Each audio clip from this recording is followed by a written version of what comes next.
amigos, ya hemos vuelto de publicidad y continuamos aquí en el mundo al rojo, más rojo que nunca. Y les recordamos a todos ustedes la pregunta que le estamos haciendo a todos. ¿El descubrimiento de América fue un genocidio o la mayor gesta de la historia? Si ustedes creen que fue un genocidio, como opina, por ejemplo, Colau y todos los resentidos sociales, pues llamen al 905 80 81 40. Si usted cree que fue la mayor gesta que ha conocido la historia universal, pues llamen al 905 80 81 41. Ahí están los resultados. De momento, bueno, parece que está ganando el genocidio. Esperemos que vayamos remontando. Vamos a continuar y vamos a presentar a nuestros invitados de hoy. En primer lugar, a don Rafael Vera. Rafael Vera, don José Antonio Vera. ¿Cómo está usted? Muy buenas Me he confundido con alguien que a lo mejor no le gustaría. No, bueno, no tuve el placer de no sé por qué se me ha metido el Rafael. Sí. No, yo todavía no estuve en los GAL, no estuve. Ya. Señor Vera, así no nos confundimos. Efectivamente. Así no nos confundimos. ¿Qué opina usted? Eso es perfecto. Hoy que es el Día de la Hispanidad, que estamos celebrando la mayor gesta que ha conocido el hombre, ¿usted cree que fue un genocidio lo que hicieron los españoles o fue todo lo contrario? Para nada, creo que hubo un genocidio. Hombre, siempre ha podido haber episodios puntuales de, efectivamente, un trato que no fuese el común, pero el trato común de los españoles y de los muchos religiosos y de las autoridades del momento que llegaron a América y que descubrieron, porque efectivamente fue un descubrimiento, fue un trato de formar y de enseñar a la inmensa mayoría de la población. Esto es una leyenda negra que han puesto muchos en circulación y que han puesto muchos en circulación diciendo, en fin, que los españoles no solamente robaron y esquilmaron, sino que además efectivamente mataron a la población. Eso no es verdad. Todo eso lo pudieron hacer los ingleses, que sí que lo hicieron. Los ingleses, es bien sabido y conocido, que se dedicaron a exterminar la población indígena en lo que ahora son los Estados Unidos y en otros países a los que llegaban los ingleses y los franceses, porque es la realidad. Y de hecho las poblaciones en todos estos países, pues por eso son blancas, muy blancas, blanquísimas, ¿no?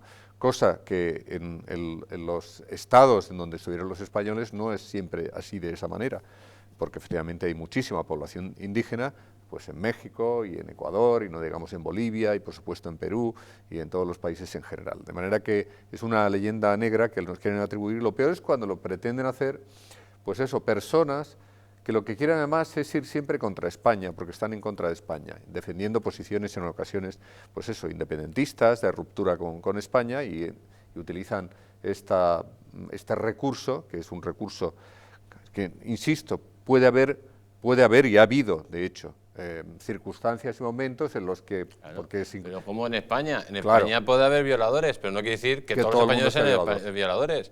En España puede haber terroristas, pero no quiere decir que todos los españoles sean terroristas. Claro. Eso es un poco la historia. Bueno, hay que presentar porque viene de nuevo al mundo rojo, se reincorpora después de sus largas vacaciones. Usted sí que ha tenido vacaciones. Sí, este año las he disfrutado muchísimo, la verdad. El señor José María Aguilar, ¿cómo está usted? Muy bien. Don Jesús Ángel, estupendamente, gracias y muy contento de estar aquí nuevamente, en fin, dispuesto a aportar lo que yo pueda modestamente a este programa que el doctor vuelve un clásico al mundo al rojo. Amigos, y vamos a continuar con lo que pasó con el señor Ortega Smith. Nada más y nada menos, en una entrevista en televisión española se le ocurrió la barbaridad de criticar a las 13 rosas. Escúchenlo lo que dijo el señor Ortega Smith. Reportajes hablando de las checas de Madrid, por ejemplo. Bueno, unos cuantos hay. Sí, pero ¿sabe usted las torturas que se hacían en las checas de Madrid? Sí. ¿Sabe usted cómo se ha mentido en la historia hablando de algunas que llamaban las 13 rosas y resulta que lo que hacían era torturar, violar y asesinar vilmente? Las 13 rosas violaban. Sí, cometieron crímenes brutales en las checas. ¿Sabe usted lo que ocurre? Que al final una guerra es una situación terrorífica en la que se pierde cualquier concepto de justicia y de derecho y se prima la fuerza. Y cuando se comete esta situación en un país, lo que hay que hacer es buscar la fraternidad, cerrar heridas e intentar evitar que las generaciones futuras vuelvan a sentir. Bueno, esto provocó un auténtico escándalo en todos los medios de comunicación, pues más o menos porque se había metido con unas señoritas pues que eran unas heroínas de la libertad, que habían luchado contra el fascismo, contra el franquismo y contra lo que se le ocurra. Pero verdaderamente, ¿quién son las 13 Rosas? ¿Fueron unas heroínas de la libertad o fueron unas chequistas que preparaban un gran atentado terrorista para matar a españoles? Esa es la pregunta, pero la respuesta la tenemos aquí en el Mundo al Rojo, ya que ningún medio de comunicación le va a decir la verdad, nosotros le vamos a decir. Hay que hablar claramente. Las 13 Rosas, amigos, eran miembros de las Juventudes Socialistas Unificadas. En el año 36, las Juventudes Socialistas Unificadas son absorbidas por el Partido Comunista. El Partido Comunista de España, ¿por quién estaba controlado? Por la Comitén. ¿Y la Comitén qué la controlaba? Stalin. Por lo tanto, estas señoras eran miembros de un partido satélite del mayor genocida del mundo, que ha sido Stalin. Las Juventudes Socialistas Unificadas, amigos, llegaron a tener, según los documentos del Partido Comunista, hasta 5 checas en Madrid. En esas checas, ¿qué hacían estos personajes siniestros? Estas 13 Rosas, estas heroínas de la libertad. Pues a algunos le quitaban directamente el pellejo, a otros hacían que los ratones le comieran la cara. Eran torturas terribles en el mejor de los casos, y en el peor, pues directamente te mataban o te sacaban en la cuneta. Esas son las 13 Rosas, eso es lo que las Juventudes Socialistas Unificadas, amigos.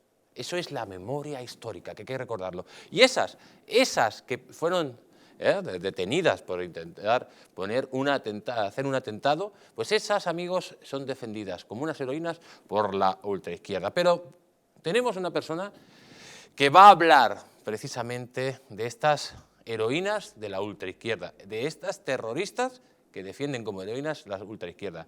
Al otro lado del teléfono tenemos a don Roberto Centeno. Buenas noches, don Roberto. Muy buenas noches, don Jesús. Don Roberto, hoy aquí vamos a enseñar a los telespectadores quién eran las 13 Rosas.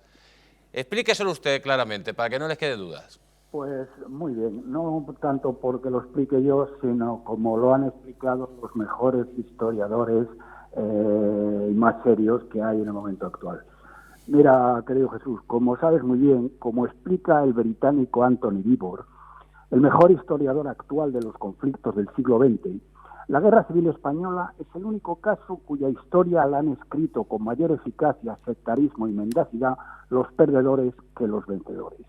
Algo que hoy ha sido elevado a la categoría de dogma al más puro estilo stalinista y hitleriano a través de una ley inicua, totalitaria, contraria a la verdad y a la libertad de expresión y de cátedra, que nada más y nada menos acaba de ser utilizada por el Tribunal Supremo en una sentencia inaudita en un Estado de Derecho que otorga un poder ilimitado al gobierno y donde los derechos asegurados a los ciudadanos bajo la Constitución ya no valen nada en la práctica.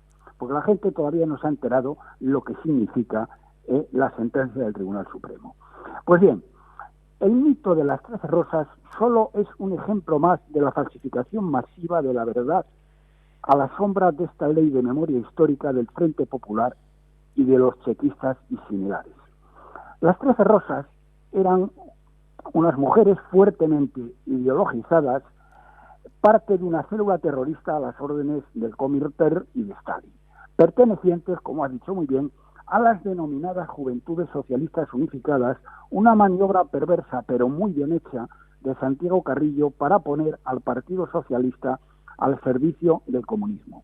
Las Juventudes Socialistas Unificadas, como también has dicho, poseían 5 checas en Madrid, uno de los fenómenos más pavorosos de la Guerra Civil, donde fueron torturados y asesinados 1.800 inocentes, y donde uno de cada 5 era o un religioso o una religiosa.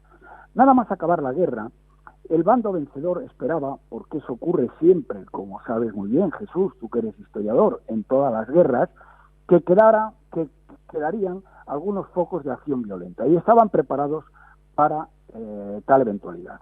Y así, en una redada, detienen a 56 personas a las que encuentran explosivos, armas y los planes detallados para un atentado masivo contra las Fuerzas Armadas en un desfile. En palabras del historiador César Vidal, hoy exilado en Miami, los componentes de este grupo terrorista podían ser muy sanguinarios, pero eran muy torpes, y se dejaron pillar con las manos en la masa. La tragedia española de los años 30, como también explica muy bien Anthony Weaver en su libro sobre la Guerra Civil Española, se vio atrapada en la Guerra Civil Internacional que estalló con la Revolución Bolchevique. Los horrores que se sucedieron en Rusia socavaron el espacio político moderado en toda Europa continental y la polarización entre rojos y blancos llegó a extremos inconcebibles. Un grupo terrorista en estas condiciones, y sobre todo después de una larga y cruenta guerra civil, cogido a punto de atentar, no podía esperar perdón en ninguna parte. Los terroristas fueron juzgados y condenados a muerte, pero aún así las mujeres se habrían sin duda salvado, a no ser por un hecho desgraciado que se produjo una vez condenadas. Un atentado contra un jefe militar en el que mueren el militar, su hija pequeña y el chofer.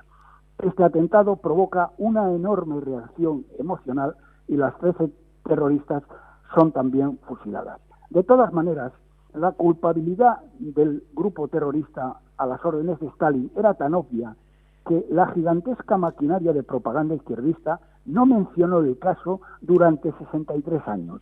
Solo en 2002, fíjate Jesús, en 2002, a raíz de un panfleto sobre el tema publicado por Jesús Ferrero y sobre todo una película basada en el texto donde las terroristas eran interpretadas por actrices de cara angelical, la izquierda ha hecho bandera de ellas, sin que los cobardes del PP se hayan atrevido a contar la verdad ni a derogar ese engendro inimaginable en el mundo civilizado que es la ley de memoria histórica, cuando durante años han tenido una mayoría aplastante.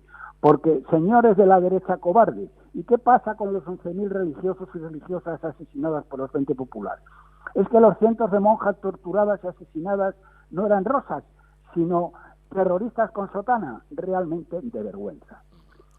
Don Roberto, lo ha explicado usted perfectamente, muy claro. Yo creo que todos los telespectadores a partir de ahora van a saber no quién son las 13 rosas, porque estas tendrían que llamarse pues las 13 terroristas, que sería su nombre perfecto. Don Roberto, feliz Día de la Hispanidad y muchísimas gracias por haber estado hoy con nosotros. Lo mismo digo.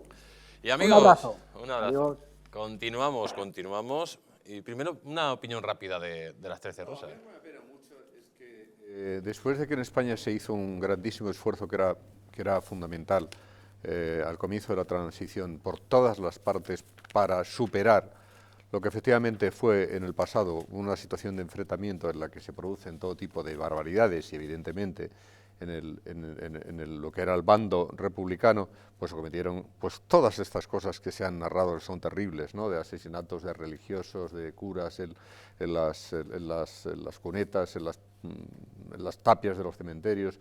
Esto se pretende en muchísimas ocasiones hacer olvidar, ¿no? Se pretende que no cuente, porque lo único que se pretende que cuente son los fusilamientos que se produjeron después de la guerra por parte del bando vencedor, que efectivamente, pues bueno, unas cosas son consecuencias de las otras y así son las guerras, por desgracia.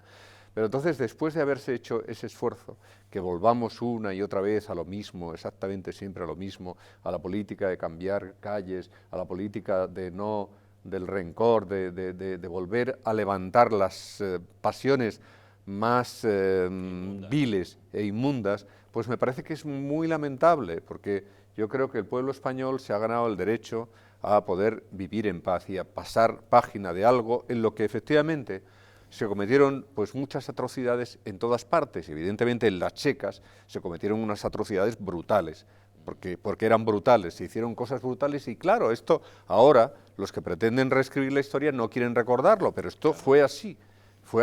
Y entonces, si usted quiere, lo ponen como unos héroes, claro, unas si usted quiere volver otra vez a encontrar o a que veamos lo que pasó en aquellos años, que sinceramente sería mucho mejor que lo olvidáramos todos, hiciéramos un esfuerzo por pasar página, pero si quiere recordarlo, vamos a recordar todas las cosas. Y ahí hay un libro muy bueno que yo tuve ocasión de leer de Pío Baroja, que siempre hacía novelas, pero él hizo un libro que era autobiográfico sobre su experiencia en el Madrid de la República, del Frente Popular. Bueno, y es terrible todo lo que cuenta, y cuenta un poco la historia efectivamente de las checas. Las checas no eran una invención, porque eso era una cosa que estaba muy vinculado a lo que era en aquel momento el estalinismo, efectivamente, es que se dedicaban a eso. Aquí se ha dicho muchas cosas, evidentemente, y bien dichas que están, del fascismo, etcétera, etcétera, porque hay que decirlas, cuando se produjeron pues, situaciones de miles de fusilamientos, genocidios, etcétera, todo eso está bien, pero oiga, es que nadie dice nada de las barbaridades que cometió el estalinismo y el leninismo en la Rusia soviética, y las barbaridades auténticas que se cometieron en la China de Mao, donde se asesinaron pues a miles de personas, y eso se olvida, ¿no? Porque como que, en fin, hablar de los crímenes del comunismo no está bien, no está de moda, no es una cosa que quede bien, y lo que queda bien es lo otro, y ahí estamos siempre, ¿no? Don José María, usted que ha tenido, bueno, varios familiares suyos fueron asesinados en Paracuellos, nunca usted ha hablado desde el punto de vista del odio, pero que cojan a personajes como estos, tan siniestros como las 13 Rosas, y en vez de condenarlas como terroristas que fueron, las ponga, digamos, el movimiento intelectual ahora mismo, el movimiento que hay como heroínas, es un insulto también a todas esas familiares de las víctimas, ¿no? Falta la verdad, pero sobre todo lo más que yo veo aquí peor es que se trata de cultivar de nuevo el odio, ese odio tan brutal que hubo durante la Guerra Civil y al inicio, antes y durante la Guerra Civil y en los primeros tiempos, ese odio que llevó a una guerra civil y a todo tipo de atrocidades, como bien ha señalado don José Manuel. Eso ya estaba olvidado. Don José Antonio, perdón. Madre mía. El apellido, el nombre, El apellido no, el nombre. Madre mía, don José. Es mi primer día. Claro, después de vacaciones. Es mi primer día, Menudo vacaciones. Vengo desentrenado. Entonces, eso que ya estaba completamente olvidado y superado, si se cultiva nuevamente es porque se pretende crear una nueva situación de tensión, de odio, de enfrentamiento. Pero eso, ¿qué interés tiene para un país? O sea, ¿qué interés tiene volver a enfrentar a un país? ¿Qué quieren, llevarnos a una nueva guerra civil? ¿Qué quieren, otra vez que volvamos a las andadas? Es algo verdaderamente insólito. Una cosa muy interesante que ha hecho don Roberto es la actitud del PP. Es que, claro, el PP es un partido que tenía que haber defendido la política franquista, por lo menos los últimos 20 años, porque fue la derecha española que gobernando con Franco durante esos últimos 20 años transformó el país, hizo en conjunto una labor magnífica y que se continuó luego con el Partido Alianza Popular y que siguió. Bueno, pues claro, el PP no ha sabido defender la herencia positiva que tenía la obra de Franco, que tenía la obra de la derecha española durante ese tiempo, y ha consentido que se apropie de la historia, del relato histórico, la izquierda. Eso le ha costado, yo siempre lo pienso, ¿cómo es posible que Mariano Rajoy, que teniendo una mayoría absoluta total y durante 4 años gobernando, durante 4 años de auge económico, tuviera el peor resultado de un dirigente en toda Europa? Eso es increíble, pero es por todas estas cosas, porque él, que se creía y decía que era la economía, no era la economía, en la economía las cosas fueron relativamente bien, pero todo lo demás fue un desastre, y eso le ha costado el hundimiento al Partido Popular, y parece que no aprende la lección. El Partido Popular debería aprender esa lección, porque si no, estas subidas que le dan las encuestas, aparentemente, va a volver a caer en picado, porque ya muchos españoles no están de acuerdo, por supuesto, con la memoria histórica, ni con el relato de la izquierda española, pero tampoco con el consentimiento de esa teoría por parte del Partido Popular o de Ciudadanos o de quien sea. Pero yo quisiera decir una cosa a este respecto, que probablemente que sí, que es verdad esto que estás comentando, porque son cosas que se producen, pero también creo que todos deberíamos hacer un esfuerzo por intentar no volver otra vez a lo mismo, porque si no este país no va a salir nunca del agujero. Entonces, si al final nos dedicamos a alimentar, es verdad que si unos dicen y tú no dices nada, pues claro, el que calla otorga, ¿no? Entonces, algunas cosas, como es lógico, hay que decir. Pero yo creo que debemos insistir lo justo, porque si no es volver otra vez a una situación del pasado que no fue buena para España. No fue buena porque aquí murieron muchísimas personas en todas las familias. Incluso en las familias, desde luego la mía, hay víctimas de un lado y de otro, porque a veces es que resulta, claro, que era la norma o que era lo habitual. Entonces, no sé, intentemos hacer un esfuerzo para superar esa situación que es una situación que no se tendría que repetir nunca más. Al margen de eso, claro, si hay mentiras históricas y alguien se empeña en decirlo, pues evidentemente hay que salir a recordarlo, porque si no, efectivamente, es lo que decíamos antes, ¿no? Que el que calla otorga, ¿no?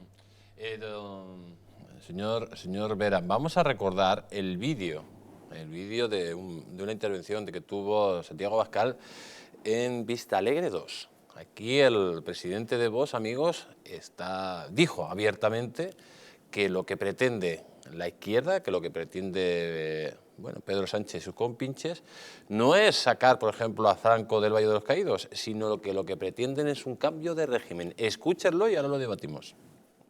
Porque asistimos al debate falsario sobre el cadáver de un soldado, de un general muerto hace medio siglo, y que solo es una metáfora de cómo actúa la izquierda. Presentan las cosas de una manera, pero pretenden hacer exactamente la contraria. Nos traen una ley de memoria histórica con la excusa comprensible de que hay que sacar de las cunetas a quienes fueron enterrados en fosas, a los desaparecidos, para que sus familias les puedan dar sepultura. Y en eso, ¿quién no va a estar de acuerdo? Pero la cosa concluye en que quieren desenterrar a un muerto contra la voluntad de su familia y prohibirle a la familia darle sepultura donde ella quiere. Y lo que es peor, pretenden hacer campaña electoral de ello. Los restos del general Franco son solo la excusa. El objetivo es otro. El objetivo es destruir la reconciliación de los españoles. El objetivo es reescribir la historia. El objetivo es deslegitimar la monarquía. Y el objetivo es derrocar a Felipe VI. Y nosotros nos hemos dado cuenta de ello. Pues el objetivo, según Santiago Abascal, es derrocar a Felipe VI. Y amigos, ¿cómo está lo de sacar a Franco del Valle? Pues al parecer está todo hablado y muy hablado con el Vaticano.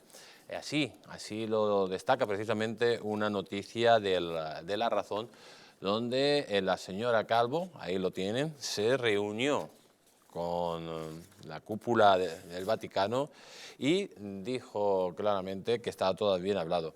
El prior del Valle de los Caídos, Santiago Cantera, se ha quedado totalmente solo en su batalla contra Moncloa por la exhumación de Francisco Franco. No cuenta ni con el respaldo de su congregación benedictina ni con la Archidiócesis de Madrid, a la que depende. En este caso, es el obispo, el señor Osoro. Tampoco cuenta con el beneplácito de la cúpula de la Conferencia Episcopal Española y menos aún de la Santa Sede.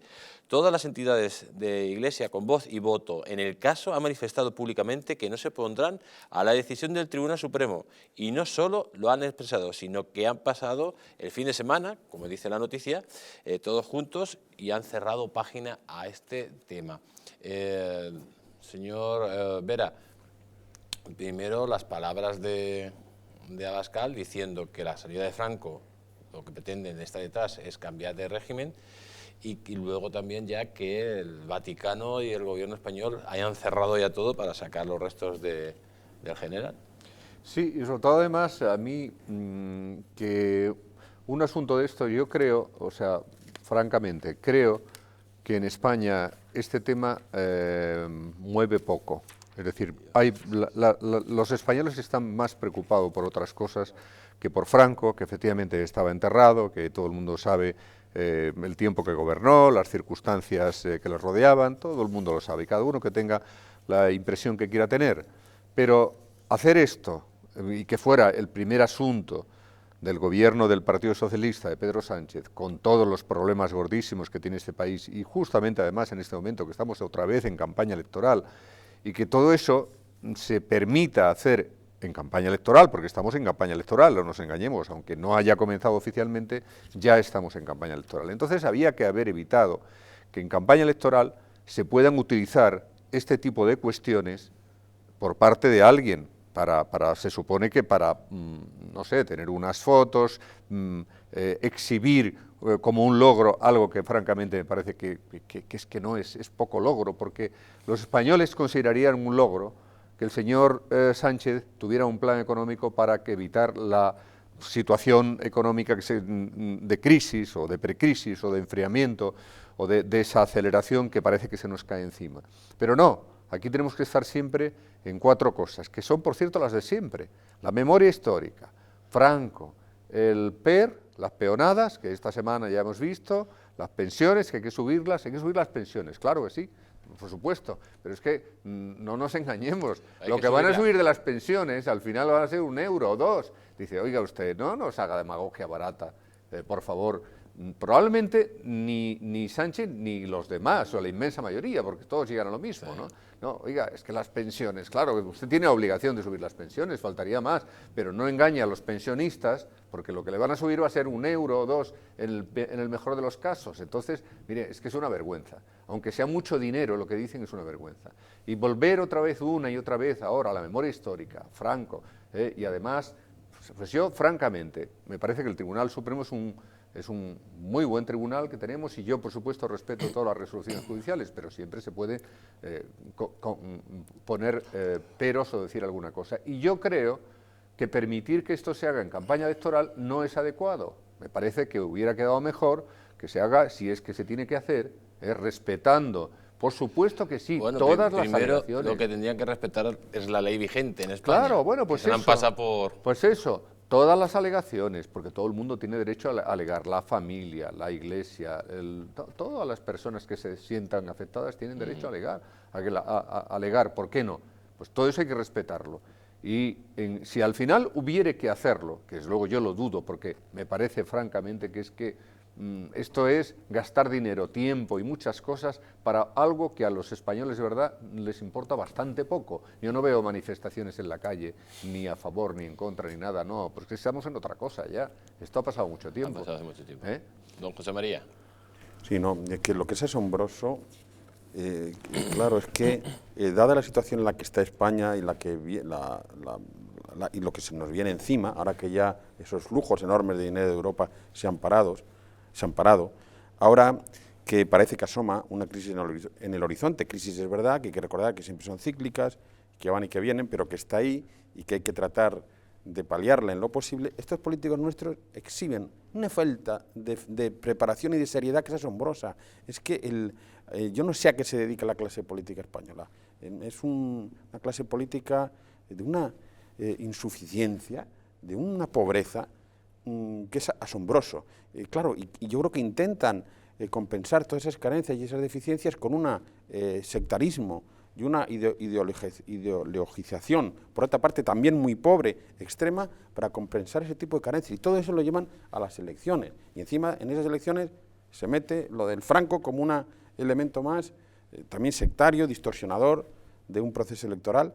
¿A qué se dedican la clase política española? ¿Qué tienen en la cabeza estos líderes políticos pues desde españoles? luego no va a gestionar, porque yo le voy a dar un ejemplo, perdón por los telespectadores que nos escuchan desde otras comunidades, porque probablemente este asunto no les suene, pero como estamos emitiendo en este momento desde Madrid, y yo lo sufro todos los días, como yo, 100.000 personas más, porque se calcula que son 100.000 personas, le voy a decir a qué se dedica la clase política. Tenemos un ministro de Fomento, que es el señor Ábalos, que yo creo que no es... O sea, dentro de los dirigentes del Partido Socialista, pues probablemente no sea...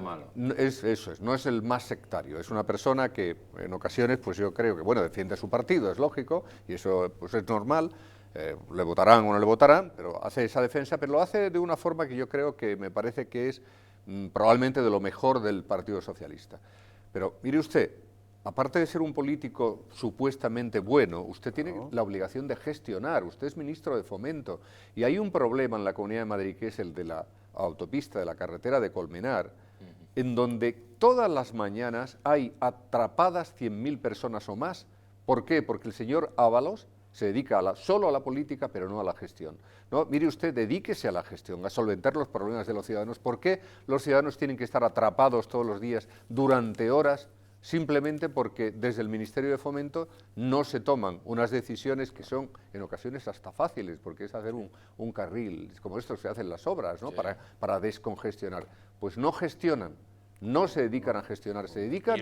Y luego eso provoca un montón de contaminación y nos están hablando del cambio climático los socialistas. Precisamente los socialistas, amigos, Pues han mostrado que ellos para ganar elecciones pues necesitan comprar los votos. Esa es la noticia que sale concretamente en ABC. El PSOE hizo un censo oficial de enchufados para exigirles el voto. Las cajas de documentos que se salvaron de la máquina trituradora en el ayuntamiento del municipio sevillano de Huerva de Aljarete están plagadas de información sobre el método que utilizaba el PSOE para controlar a los vecinos y dominar sus voluntades en las urnas. A los papeles del Plan 1000, en los que se especificaba la fórmula para lograr los 1000 votos necesarios para la mayoría absoluta, ofreciendo trabajos eventuales en el ayuntamiento, se suma un listado a modo de censo oficial sobre el reparto de empleos. El citado Plan 1000 apareció en el despacho del primer teniente de alcalde socialista diciendo que este plan estaba escrito en su despacho, ¿no? En definitiva, amigos, lo que hace el Partido Socialista pues era ofrecer puestecitos eventuales, puestos de trabajo parciales, a tiempo parcial, para comprar los votos. Y luego iban casa por casa, pues pasando, tomando lista a ver si las habían votado o no. De esta forma, claro, hay ayuntamientos en Andalucía que han estado toda la vida gobernando los socialistas, comprando los votos con el dinero de todos. Aparte, hay que decir que este ayuntamiento, amigos, tiene 3.000 habitantes, y tiene una deuda de más de 30 millones de euros. A esto se dedican los políticos, a hacer lo que no deben, y luego te sacan a Franco y a Perico de los Palotes y a las 13 Rosas para que ustedes estén discutiendo de otras cosas. Pero al final, como dice muy bien el señor Vera, al final no están para los que están, ¿no? Sí, sí, bueno, este es un caso absolutamente escandaloso, que si es exactamente como se ha publicado y quien lo hace, me parece que lo hace pues con todo el rigor de tener esa información, es un escándalo total. Pero bueno, tampoco nos podemos engañar, porque al fin y al cabo, ¿qué es el PER? El tema de las peonadas. Es una compra, es un voto cautivo, es una manera de decir, yo le doy a usted un dinerito, cada vez por menos peonadas, le doy un dinerito, pero claro, tendrá que votar, ¿no? Hombre, esto no se dice, pero ¿es para eso o no es para eso? Claro. Es decir, peonadas que no se producen. Pero ¿y qué era aquello? Ya no nos acordamos con Zapatero, cuando resulta que nos daban dinero por ser españoles. Eran que nos daban 400 euros. ¿Os acordáis o no os acordáis? Bueno, lo siguen dando, ¿eh? Bueno, pero esto es otra cosa. Ahora lo dan a una persona que se ha quedado ya, que se ha quedado sin empleo, que ha acabado y tiene 50 años y no encuentra ningún tipo de trabajo. Bueno, no digo ni que sí ni que no, pero es diferente. Pero aquello era otra cosa. Aquello es que nos iban a dar 400 euros, simplemente porque usted se llamaba como se llama y yo me llamo como me llamo. Dice, oye, pues a mí me lo dieron. Te lo dije, claro, y a mí también. Dice, oye, está fenomenal, pero esto... Era sumado, buen presidente Zapatero. Claro, pero sumados los 400 euros, oiga, es que es un montón de dinero que ¿para qué sirve? No sirve para nada, porque además ni siquiera muchas de las gentes que le dieron los 400 euros le iban a votar. Porque claro, evidentemente la gente no se deja engañar de una manera tan fácil. Pero aquí lo que estamos viendo al final es que la democracia no está completada en determinados lugares, sobre todo en los pueblos, ¿no? En el sentido de que los políticos, en este caso el Partido Socialista, que vamos, ha hecho pues lo que ha querido en Andalucía durante muchos años, pero al final están comprando los votos de los ciudadanos para ganar las elecciones. ¿Esto es una democracia o parece un país bananero de un pueblo de México perdido? Recordarán ustedes que en el siglo XIX, principio del XX, se señalaba que uno de los defectos principales del régimen político español era el caciquismo. Pero el caciquismo, entonces, era a costa del bolsillo del cacique, que tendría sus defectos el caciquismo, naturalmente. Pero es que ahora tenemos los caciques a cuenta del Estado. Esos son los partidos políticos y las autonomías. Unos caciques subvencionados por el Estado. Decir partidos políticos en España y autonomías es hablar de clientelismo y de caciquismo. Lo practican todos los partidos políticos. El Partido Socialista tiene su estilo particular, como los otros partidos tienen el suyo. Pero es verdaderamente vergonzoso, y en esto tiene razón usted, don José Ángel, que hasta Jesús Ángel, tú y yo cambiando los nombres, cómo se me nota el desentrenamiento, madre mía. Que España no ha llegado a ser no tiene el nivel de democracia que debería tener.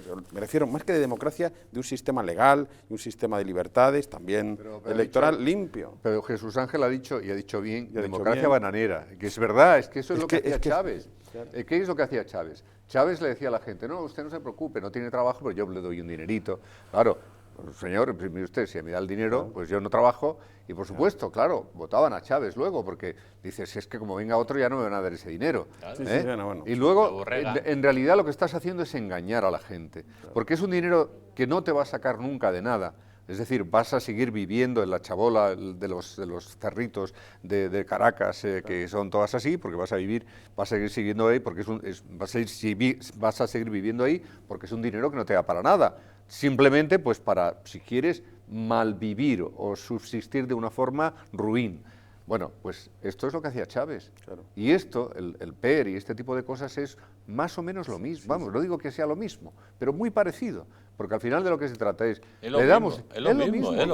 Y desvirtúa lo que es una democracia. Claro, Un pero eso tenía que estar... Desvirtúa un régimen político. Pero que eso tenía que estar prohibido. Es verdad que algunos dicen, bueno, es que el PER es a Andalucía lo que fue Sagunto, por ejemplo, la Comunidad Valenciana o el carbón. Sí. Pues puede ser. Digo, pero claro, aquello fue puntualmente durante un tiempo y lo del PER ya lleva toda la vida. Entonces, ¿no? Se supone que a lo mejor era durante un tiempo para que la gente pudiera, pues no sé, emprender, encontrar un trabajo, no sé cuántos. Ahora, en la medida en que eso es de por vida, no, mire usted, esto es un engaño. Eso tiene que ser puntual para ayudar. Pero bueno, don José María, hemos encontrado una persona en Andalucía que quiere cambiar con todo esto.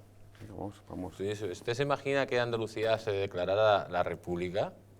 La República Andaluza, claro. Sí, bueno, sé que hay algunas corrientes que... Pues es que una la corriente muy prescriben. interesante, amigos, y es una corriente que todos ustedes tienen que tener en cuenta porque seguramente que esta gente que quiere proclamar la República Andaluza, pues acabaría con todo este caciquismo. Estamos hablando concretamente del Pancetas, que ha salido del juzgado y exige la República Andaluza. Al parecer, su modus vivendi es montar jaleo allí donde va y se hizo conocido por organizar una huelga de hambre de varios días en los que acabó engordando varios kilos. Su último espectáculo, amigos, y esto ya es más serio, es un vídeo en el que protesta porque le han detenido, según ir, por llamar miserable al rey Felipe VI. Vamos a escuchar ese vídeo. Bueno, ahora mismo he sido puesto en libertad, aquí estamos en la puerta de los juzgados de Almería, he estado 24 horas recluido simplemente por ejercer la libertad de expresión, por decir que no queremos un rey, que el rey que tenemos es miserable porque no ha sido elegido por nadie, y me ratifico y no me arrepiento de nada de lo que he dicho, porque aquí lo que hace falta es una república en Andalucía, república en Cataluña, república, y basta ya de cárcel de pueblo. Por ello, desde aquí, daros las gracias a todas las que habéis pedido mi libertad, gracias de corazón, me hacéis más fuerte, y también pedir la libertad de todos los presos y las presas políticos y políticas que hay en España. Libertad ya, libertad Fran Molero, libertad a los presos de Cataluña, libertad a todos aquellos que lucharon por un mañana mejor. ¡Viva Andalucía libre! ¡Libertad a presos políticos! ¡Viva! Pues amigos, esto ya es la degeneración de la política. Sobre todo el Pance- eco, que ha sido uno el que ha dicho viva. Exactamente. Uno. El Pancetas demuestra, yo creo que es la mejor definición de cómo se está convirtiendo la política, sobre todo en estos partidos que quieren romper España, ¿no? Pero personajes, en fin, estrafalarios como este siempre ha habido, por desgracia, ¿no?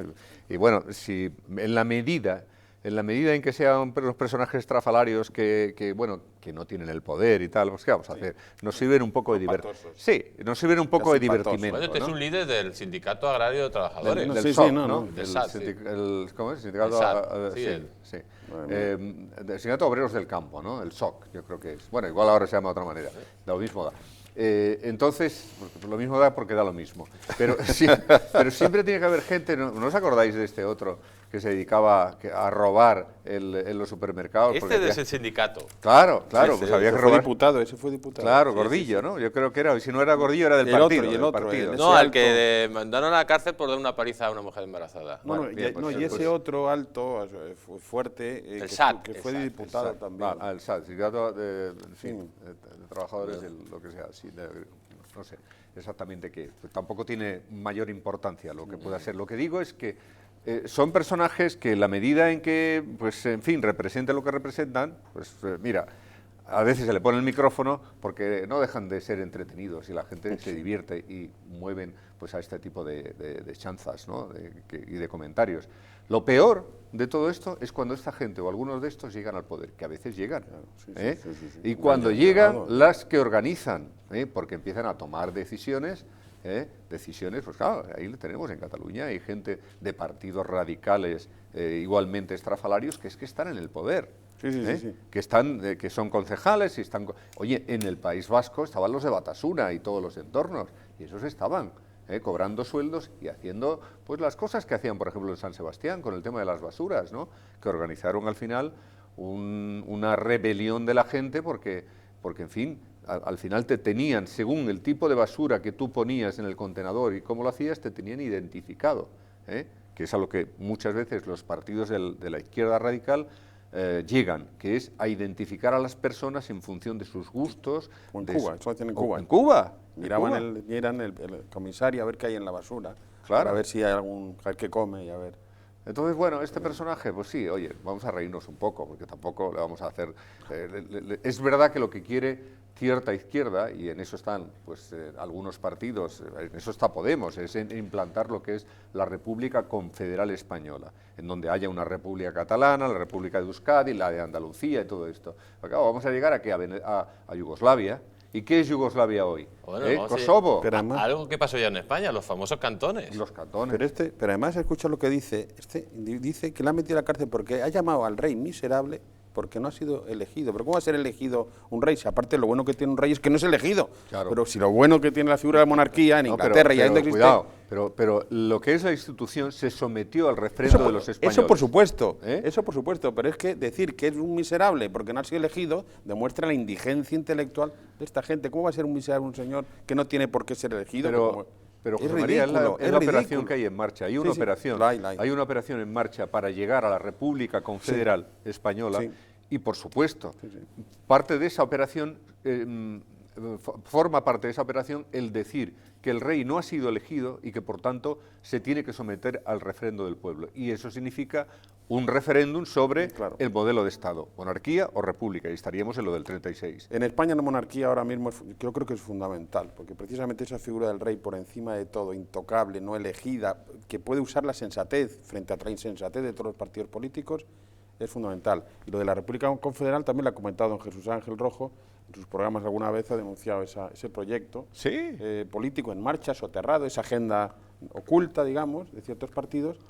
Y no tan oculta. Y no tan oculta. A veces expresa, sí. Desde luego, a la izquierda del Partido Socialista, el Partido Socialista nunca sabemos en qué está demasiado bien en estas cosas, ¿no?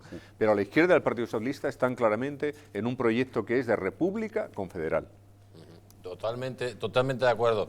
Y amigos, desde aquí, pues lógicamente defendemos lo que es el régimen actual y sobre todo las libertades que nos hemos dado todos los españoles. Pero hay televisiones públicas que no les gusta pues el himno nacional, ese himno nacional que representa a todos los españoles. Estamos hablando concretamente de la televisión pública valenciana, que corta el himno de España en la emisión en directo de las fiestas autonómicas. Hay que decir que el pasado 9 de octubre fue la fiesta autonómica de la Comunidad Valenciana. Desde aquí felicitamos a todos nuestros amigos de Valencia.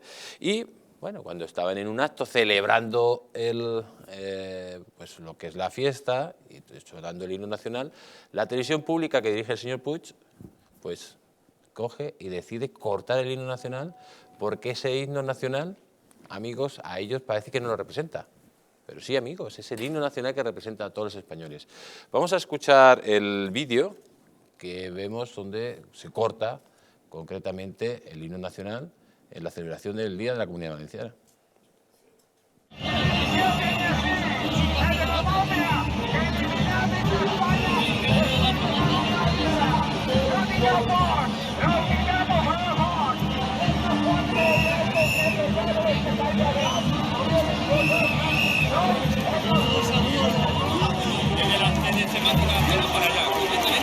Pues amigos, no, ese no es el vídeo que no se oía y ese no era, porque no era lógicamente la emisión de la televisión valenciana.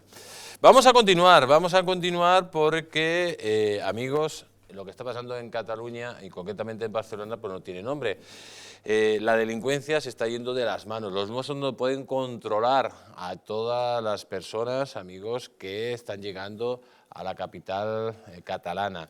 Los menas es un gran problema, pero no solo los menas. La delincuencia tanto de personas foráneas como de nacionales se está convirtiendo en un auténtico, bueno, pues ciudad sin ley, Barcelona.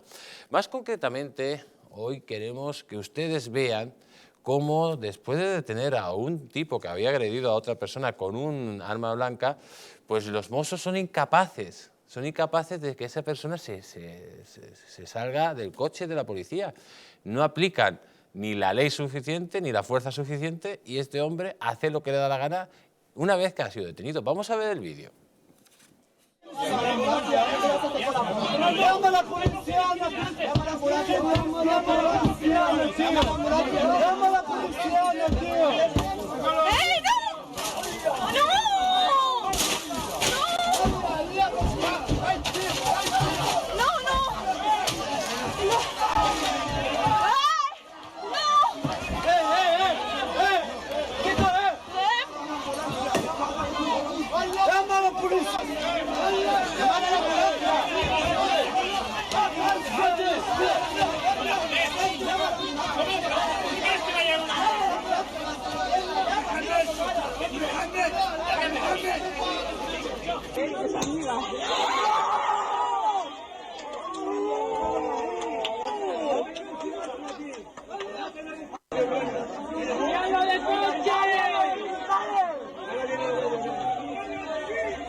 Ay, que la atropellan, que la atropellan.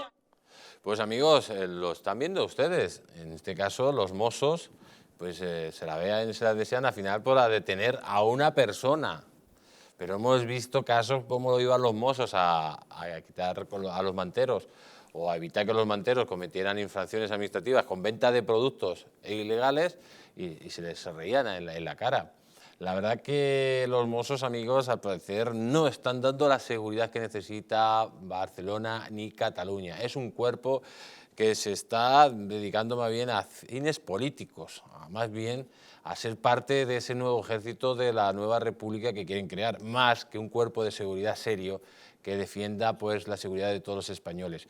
Pero para hablar de todo este tema, amigos, tenemos al otro lado del teléfono al señor don Alfredo Perdiguero. Buenas noches, don Alfredo. ¿Cómo está usted? Hola, Ángel, buenas noches. Las imágenes que usted pues en su momento incluso tuiteó, no dando crédito a ellas, bueno, yo creo que es un evidente que lo que está pasando en Barcelona y en el resto de las provincias catalanas, pues es una clara evidencia de que no hay orden ni control. Hombre, yo, como bien dices, puse el vídeo porque me parecía una aberración de que un individuo que ha apuñalado a otras personas es detenido, salga del coche rompiendo el cristal sin esposar, que le detienen, le bajan encima del vehículo con cuidadito, no se haga daño, que luego rompe un cristal con la cabeza delante de todo el mundo, que la gente quiere agredir a los Mossos y no hacen nada.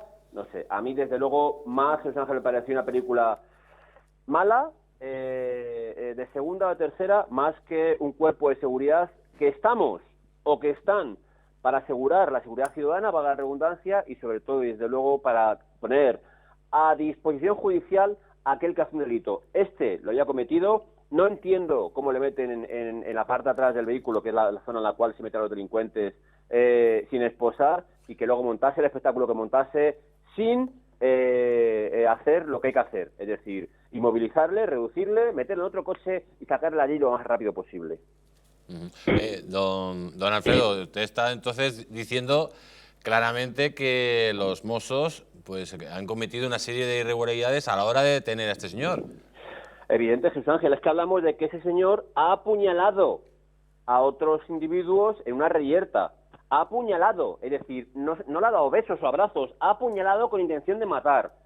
Y aún así le metemos en el coche sin esposar. Mire, Jesús Ángel, sí que es cierto que el engrilletar va siempre en la conciencia o el raciocinio o la seguridad de aquel policía que detiene, es cierto. Pero es que esposamos en el 101%, porque ante todo es nuestra autoprotección para poder proteger al resto de ciudadanos. Es decir, Si les agreden, si sale el señor y agrede a cualquiera de los mozos, ¿quién le detiene posteriormente? Nadie. Por tanto, es una, evidentemente, incongruencia que estos señores no solamente no esposen o engrilleten a ese señor, sino que ve cuando rompe el cristal de atrás, el mozo que entra la parte delante del coche se baja con toda la parsimonia del mundo, con toda la tranquilidad del mundo, como si no fuese con una película, cuando es su vehículo y es su detenido. Mire, soy muy crítico cuando los compañeros, evidentemente, hacen alguna irregularidad puntual, porque, ya digo, primeramente va la protección del policía para poder proteger al ciudadano. Pero en este caso, cuando vemos a alguien, ya digo, que no ha dado besos, que ha apuñalado a otros, y hay tanta parsimonia con él, desde luego me da vergüenza que alguien pueda llevar un uniforme, sea del cuerpo que sea. Don Alfredo, ha quedado muy claro su opinión. Le deseamos feliz Día de la Hispanidad y que disfrute con toda su familia de un día tan especial para todos los españoles. Muchísimas gracias, Jesús Ángel. Tengo servicio para proteger al ciudadano y estar con el ciudadano, así que lo haré en la comisaría, pero muchas gracias. Amigos, lo han visto. Muchísimas gracias a ti, Alfredo. Lo han visto ustedes. Es algo inexplicable lo que acabamos de ver. Cómo los mozos, para unas cosas, porque hemos visto también imágenes de cómo hacían tortura a los mozos, que han salido publicadas, pero últimamente están teniendo una actitud súper suave, sobre todo con la delincuencia que está asolando Barcelona y Cataluña. ¿Cómo es posible esto? Lo que está pasando en Barcelona, en Cataluña, pero de una forma muy particular en Barcelona, es que, en fin, no tiene nombre. Y todo eso, dice, todo eso es casual. No, mire usted, no es casual, es que si eso se ha permitido, y yo diría que incluso no se ha fomentado, no es la expresión, pero con unas políticas que han sido absolutamente buenistas, pues al final se ha producido un efecto llamada que todos los kinkis, delincuentes, chorizos, ladrones, ladronzuelos, menores e incluso mayores, porque ya estamos viendo que es que no son solo los menores, claro, es que son los mayores. Si partimos también, que los gobernantes de Cataluña, claro, son claro, pseudo delincuentes. Claro, un efecto llamada que hace que ahí se concentren y están, pues claro, en una situación que es terrible, porque ha tenido que provocar que como la policía no se ocupa, que como las autoridades tampoco se ocupan, tienen que ser los ciudadanos, no los que se arman, porque no se han armado, pero tienen que ser los que salgan vimos aquel que fue, creo que fue aquí en este programa, el vídeo de este señor que se dedicaba a perseguir el que daba las collejas, se dedicaba a perseguir a los rateros, ¿no?